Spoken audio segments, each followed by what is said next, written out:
with our last guest of the day. We're here with Jack. Jack, basically, one How's it one going? of the questions I have for you is, so who are you and what is there to know about Jack? My name is Jack Harrington. I go to the University of South Carolina. I am a cock, so that's cool. And I love the Dolphins, Miami sports fan, but also Carolina. Raised in South Carolina, so I'm from the state. Okay, I know That, Jake has some material. I just got to ask real quick because I've hung out with Jake now one time in person. I'm sure you've hung out with him a ton. How is Jake actually to our viewers? I think our viewers would love to hear that. How is Jake actually in person? Well, Oh, the Jake, man, Jake is the perfect word to describe Jake is just silly. Like Philly. he's just silly. Like you don't know what you're gonna get sometimes. Sometimes you get one thing, sometimes you get another. But Jake's a cool dude. I like Jake. I will agree with that. Definitely. okay, so and first I want to congratulate you on getting into the University of South Carolina and finishing your first semester. Thank The you. question I have for you, so the topic we're going to talk about is South Carolina. The question I have for you is, how big was the finish to the season, and do you think they're going to win the bowl game?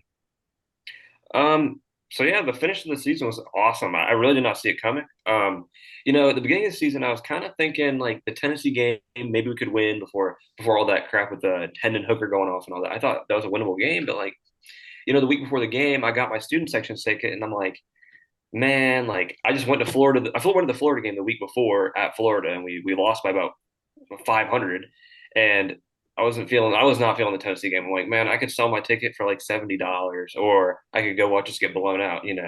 So I sell my ticket, lower level student section, and I make $60, and sure enough, they get the biggest win in a long time. So that, and of course, being Clemson, man, growing up, I watched them get beat down almost every single season.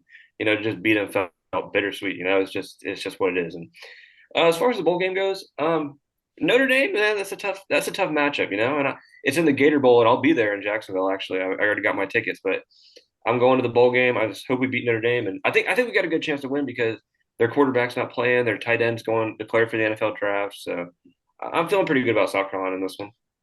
In Notre Dame, Yeah, in South Carolina. Jake, real quick, Notre Dame, trust me, they lose a ton of bowl games. I mean, Yeah, they're still Notre Dame, so you got to be ready. But my dad and a bunch of his friends are diehard Notre Dame fans. They'll tell you that kind of stuff. But no, yeah. I hope. Yeah. Um, Jack, I think, isn't your like second team Notre Dame? Yeah, I do like Notre Dame. My grandpa is actually like he's 94 years old, and he's probably been a fan of Notre Dame since like the 30s. So I really go back, and I've always liked their colors and the fact they're independent. People hate they're independent. I don't know. I think it's a pretty cool feature about them. But no, I've always liked them, and they beat Clemson all the time. So whoever beats Clemson, that's what I like. Yeah, I know the discussion a couple years ago was like, should Notre Dame be in the playoffs if they're not in a conference? And And I know actually, many people said no. yeah, and I actually agree with that. I actually did think it came down to them and Texas A&M, and Notre Dame did play in the ACC that year, and their big win was over Clemson. And I really thought, I'm like, they played Clemson, but Trevor Lawrence didn't start that game. Hmm. BJ started that game, their freshman quarterback, and they won in double overtime. But when they played in the ACC championship, Notre Dame got smacked because Trevor Lawrence played. So I'm like, they didn't really have a quality win. I thought Texas A&M was definitely the better team. They should have got in, but they put Notre Dame in. It is what it is, and we had to watch them get smacked by Alabama as usual. So I guess. Clemson quarterback DJ Ungerleider, who just entered the transfer portal. Yeah, yeah, we knew that was going to happen. I mean, he was bad, but I'm not worried about Clemson anymore. We beat him once, we'll beat him again. I mean, that is what it is. I mean, it's a Yeah. rivalry, and rivalries are meant to be competitive. But I'm just, we beat him once, so let's go do it again next year. Wins Bryce. I've got one thing. What did you think about Spencer Rattler this year? Because obviously he came from Oklahoma, Oklahoma quarterback, you got big expectations. He left there, he kind of underwhelmed. He went to South Carolina. What do you feel? What did you feel about his season? So the fan base at South Carolina is a lot of times very split. Sometimes they'll like a quarterback, or sometimes they won't. I was always a big Rattler guy. I always thought he was able to make plays and extend plays.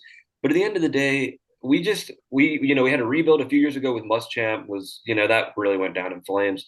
And our team's really young. We don't really have much talent, and our offensive coordinator was very bad. I mean, he would run on first, second, and third down, and then punt on fourth. It would be like first down, you run, get 2 yards. Second down, you run, lose a yard, and you still run on third and nine. It's like you're not really working with much. But he's Yeah. gone now, so we're looking at getting Freddie Kitchens. So I'm hoping we get Freddie Kitchens. He was a joke in the NFL, but he can call plays. So the last two games he really opened up because I think the offensive coordinator, I don't think he was calling plays, honestly. I'm kind of thinking it was Freddie Kitchens calling the plays or Shane Beamer, and they just let him throw the ball down the field. And sure enough, we found success when we let him do it. Does the best, which I mean is really shocking, I guess, but whatever. So I have one more question for you, Jack. Do you think the injury to Henry Hooker during that South Carolina game is the reason it was so like lopsided in South Carolina's favor? Well, yeah, not at all because the injury did not happen until late in the game. I mean, we were already up we were up. I don't remember what the score. We won 63-38, and I think we were up at that point probably like 56-31. I mean, the game was over at that point.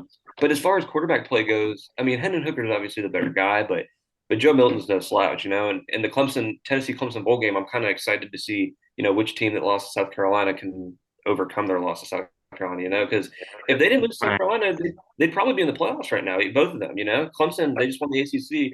I think they would have got put in over Ohio State or TCU, and definitely Tennessee, because their one loss this year was to Georgia. So, both their Yeah. losses really, really hurt them. So we made noise, and no team made more of an effect on the college football playoff than we did this year.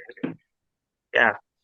All right. We appreciate you coming on. Come Repping on the Cox. again. I like the hat. Keep repping the Cox. Okay. I And love we it, Zach. appreciate you coming on. Come on again. We'll let you know. We'll keep in touch. Yeah, go Cox. Thank you for coming on, man. Have a All good right. one.